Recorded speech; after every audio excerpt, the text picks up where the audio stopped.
ধরনের কঠিন কারণ তৈরি করছে, বলছে হুকুমতের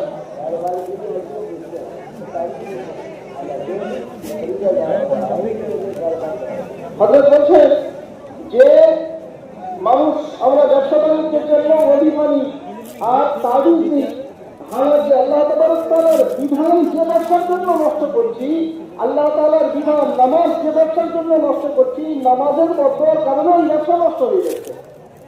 বলছেন যে আমলের জন্য নামাজ জারি করবে, আল্লাহ নামাজের জন্য ওই আমলকে জারি করে দেবে।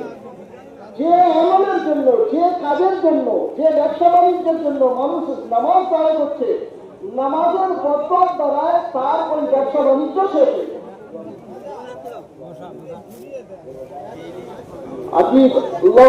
হযরত বলছেন যে মুসিবত ফরজ জারি হওয়ার কারণে, নষ্ট হওয়ার কারণে আসে, যত আবাদত করা হোক আর নফল ইবাদত করা হোক, বলছে নফল ইবাদতের দ্বারা ওই মুসিবত শেষ হবে না।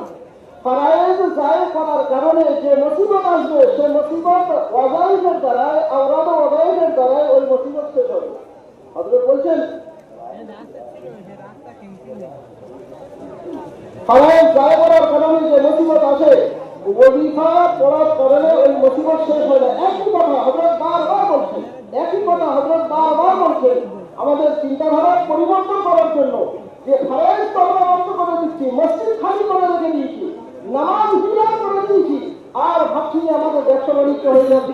হযরত বলছেন যে হুকুমতের দোষ দেওয়ার কোনো প্রয়োজন নাই, আমরা নিজেদের মহল্লার মধ্যে তালাশ করে দেখি কি রকম ধরনের নফসত আমাদের মহল্লার মধ্যে আসে। বলছে পুরো মহল্লা নামাজ বেনামাজি থেকে ভরপুর। রেওয়ায়েতের মধ্যে এসছে একজন বেনামাজির নফসত 40টা গ্রাম পর্যন্ত যায়। যদি একজন বেনামাজির নফসত 40টা গ্রাম পর্যন্ত যায়,